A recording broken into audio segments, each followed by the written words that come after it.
Vous écoutez le 100e épisode du podcast La boîte à outils des parents, les meilleurs outils de la boîte à outils des parents.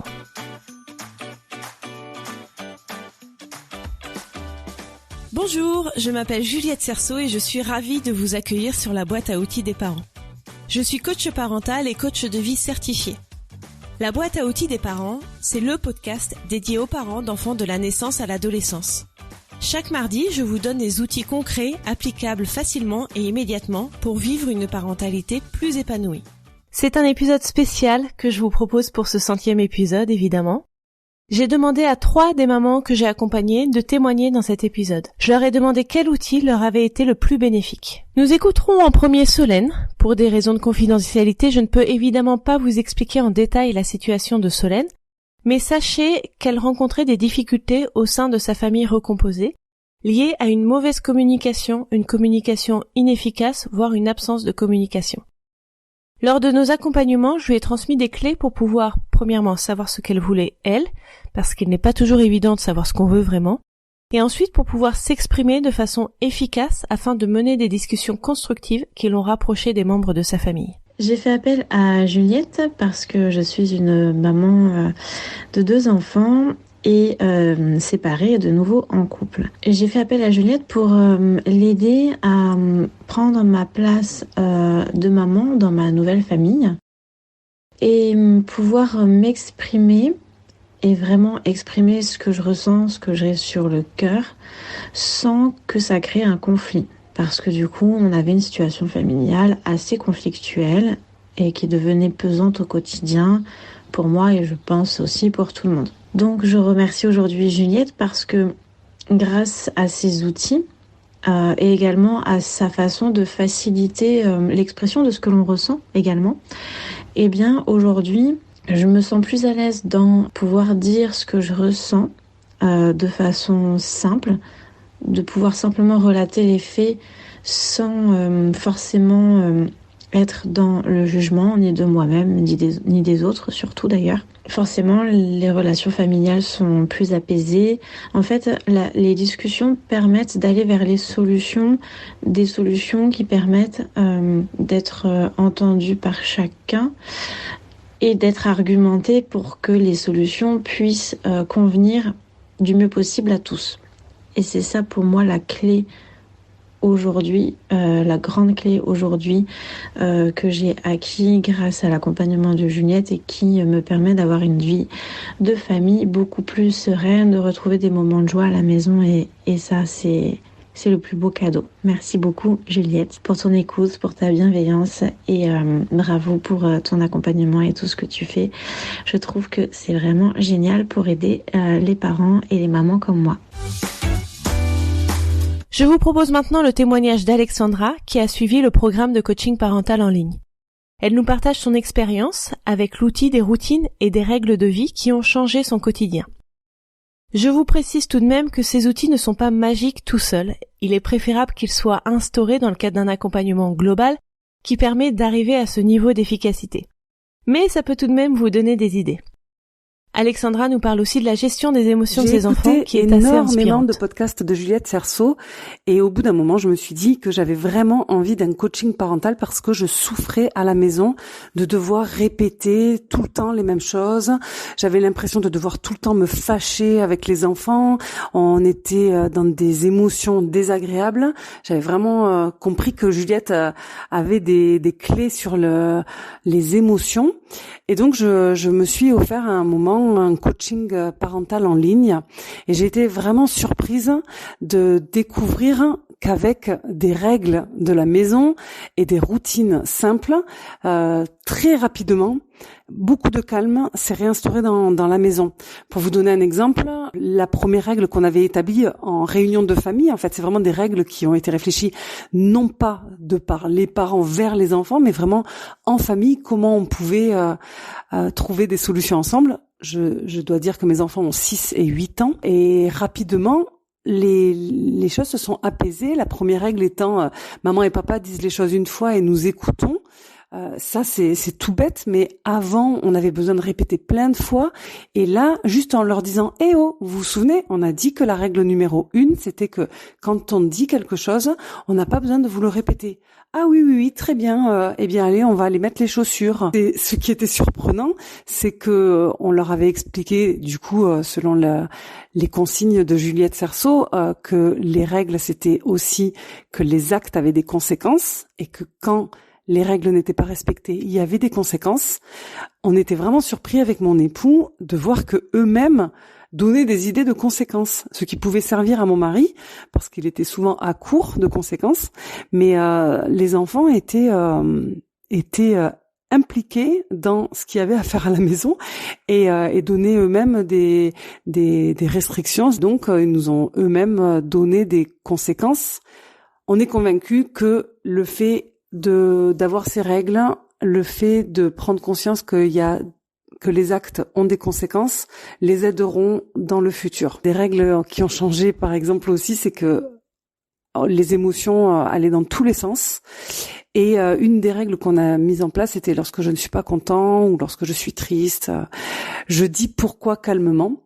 Et ça a été aussi une règle qui a permis de vraiment ouvrir la discussion avec nos enfants. Avant, ça pouvait vraiment partir dans les tours. On pouvait vraiment tous avoir des émotions très importantes. Et là, en se rappelant, vous vous souvenez, règle numéro 2, lorsqu'on n'est pas content, on dit pourquoi calmement. Eh bien, ça permettait d'engendrer une discussion en famille. Voilà, il y en avait d'autres, des règles comme nous nous respectons mutuellement, taper et insulter est interdit. Avant, ça aurait été la bagarre. Et là, un petit rappel, les enfants, règle numéro 3. Ah oui, taper et insulter est interdit. Vous l'avez fait, il y a une conséquence. J'étais sceptique aussi sur les conséquences que Juliette proposait dans son coaching. En exemple, elle disait, vous pouvez les faire travailler sur des tâches domestiques. Je trouvais que c'était pas normal parce que les tâches domestiques, ça devrait être un travail pour tout le monde.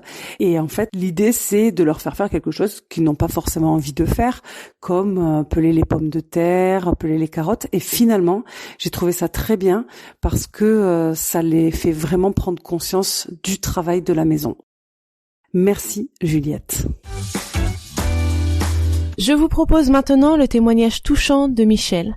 Dans ce témoignage, Michel ne nous parle pas d'un outil spécifiquement, mais plutôt de son expérience de maman qui était loin de lui satisfaire et qui s'est largement améliorée grâce au coaching parental, mais surtout grâce à elle et son mari. J'ai accompagné Michel et Fabien qui rencontraient des difficultés avec leur fils aîné. Lorsqu'ils m'ont contacté, ils n'avaient plus aucun plaisir à passer du temps avec leur fils. Leur fils est HPI et TDAH. Je n'aime pas poser des étiquettes et stigmatiser un enfant par un diagnostic, mais il est vrai qu'avec les enfants atypiques entre guillemets, il faut redoubler de patience et de pédagogie. Michel a failli annuler notre premier rendez-vous car elle n'y croyait pas. Elle n'avait plus aucun espoir. En effet, elle avait l'impression de tout faire comme il fallait et pourtant elle vivait un cauchemar. C'est vrai que parfois, il manque un petit quelque chose ou plusieurs petits quelque chose pour que tout s'aligne. Nous nous appelons Michel et Fabien. Nous sommes les parents de Noah, 6 ans, et de Maë, 3 ans. Nous éduquons nos enfants dans le respect des valeurs fondamentales, le respect d'autrui, de la nature. Nous limitons au maximum les écrans au profit des sorties, des jeux, de la construction, de l'imagination et de la communication qui est très importante et essentielle. Pas de télé avant 3 ans. À partir de cet âge, un dessin animé après le repas du midi, les jours où il n'y a pas d'école. Malgré nos bases que nous pensions correctes, nous rencontrions de très grosses difficultés avec notre aîné. Le jour où nous nous sommes décidés à nous faire aider, ce fut le jour à la limite du burn-out familial pour moi. Les journées se ressemblaient jour après jour, des journées horribles, aucun plaisir à passer du temps avec mon fils. Avant d'avoir des enfants, j'avais tellement imaginé, comme beaucoup d'entre nous, je pense, la famille parfaite. Je ferai ceci, cela. On se rend compte plus tard que l'on fait ce que l'on peut avec les enfants que l'on a. Il s'avère que Noah est un garçon très intelligent, HPI, au potentiel intellectuel, avec un très gros trouble de l'attention, ce qui veut dire qu'il faut multiplier notre niveau de patience et prendre conscience que c'est un enfant différent de la norme. Un critère que je n'aime pas employer, mais c'est réellement compliqué de décrire son cheminement de pensée et d'action, qui est différent d'un autre enfant. Je me souviens très bien de notre première rencontre avec Juliette. J'étais en pleurs. Aujourd'hui, avec le recul, je peux le dire, je pense avoir été en dépression. Je ne pensais qu'à mon fils, je ne parlais que de lui. Je m'inquiétais continuellement pour lui, en m'oubliant moi ainsi que le reste de ma famille. J'ai dit cette phrase à Juliette. On peut essayer, mais je pense vraiment qu'il n'y a aucun espoir. Deuxième échange, Juliette nous demande sur une échelle de 1 à 10 notre satisfaction familiale. Et je réponds 0. Je me rends compte que j'avais urgemment besoin d'aide. C'est difficile de se l'avouer, surtout lorsque l'on pense faire le mieux pour ses enfants. Juliette a su nous accompagner, nous écouter, nous donner de nombreux conseils. Même si l'on faisait de nombreuses choses très bien, le fait qu'elle nous conforte sur l'application de certaines méthodes nous a donné confiance en nous pour approfondir ces différentes méthodes d'éducation. Toujours dans la bienveillance et la douceur, ce que nous recherchions. Nous avons communiqué et échangé plusieurs semaines. Chaque rendez-vous était attendu, agréable et positif. Si l'on applique ces conseils à la règle, les résultats sont spectaculaires. Aujourd'hui, j'aurais même envie de dire merci à mon amour de fils, Noah. Merci d'être si unique.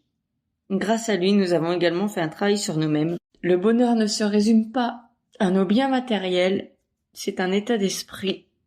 Nous prenons conscience des fondamentaux. Je me suis toujours sentie heureuse et chanceuse. Je pense que ce n'était pas abouti. Aujourd'hui, je le dis et redis, mais je le pense sincèrement et en suis profondément convaincue. Nous sommes heureux. Mon niveau de satisfaction familiale, 9 sur 10. Parce que nous ne sommes pas dans une vie de bisounours, les enfants restent des enfants. Nous n'avons quasiment plus d'appréhension pour les sorties avec les enfants. La vie est beaucoup plus apaisée à la maison, nous avons appris à être plus zen afin d'apporter plus de sérénité aux enfants. Il ne faut pas avoir honte de demander de l'aide. On veut tous le meilleur pour notre famille, mais n'oublions pas que chaque enfant est différent et qu'il est parfois nécessaire de décoder certains comportements. Juliette a su nous accompagner et grâce à elle, nous sommes heureux. Il ne faut pas se freiner pour une question d'argent. Bien sûr, cela a un coût, mais je vous assure, le bonheur n'a pas de prix. Nous remercions du plus profond de notre cœur Juliette pour ces quelques mois passés avec elle. Je remercie du fond du cœur Solène, Alexandra, Michel et Fabien pour leur confiance et leur témoignage. C'est avec ce 100e épisode que je suspends l'aventure du podcast de la boîte à outils des parents. Je vous remercie pour vos nombreuses écoutes. Vous pourrez écouter autant que vous le souhaitez tous les épisodes que j'ai déjà publiés. Je les laisse en ligne. Il y aura peut-être de nouveaux épisodes un jour, peut-être pas. Je ne ferme pas de porte, mais je prends une pause un peu plus longue pour l'instant. Si vous aimez ce podcast, je vous conseille de suivre mon compte sur Instagram, car j'y partage également de nombreux contenus sur la parentalité, ma passion de cœur. Avec le podcast La boîte à outils des parents, j'ai voulu aider les parents qui, comme moi, étaient sans doute un peu perdus dans leur parentalité à un moment ou à un autre. J'ai voulu leur partager ce que j'avais compris moi-même de l'enfance, de l'éducation, de la communication et de l'amour. J'espère sincèrement que je vous ai aidé et que j'ai aidé vos enfants. Je vous souhaite un très bel avenir et je vous dis peut-être à bientôt. Merci pour votre écoute. Vous aimez ce podcast? Abonnez-vous, mettez des avis ou des étoiles. Ça permettra à plus de personnes de découvrir le podcast et ça m'encouragera à continuer le podcast. Dans les notes de cet épisode, vous trouverez les liens vers mes réseaux sociaux et mon site internet, les liens pour télécharger les guides gratuits et faire le quiz pour savoir quels parents vous êtes et quels épisodes de podcast vous correspondent le plus, le lien vers mon challenge de 10 jours pour une meilleure gestion des écrans en famille et le lien pour en savoir plus sur l'accompagnement individualisé que je vous propose. À mardi prochain!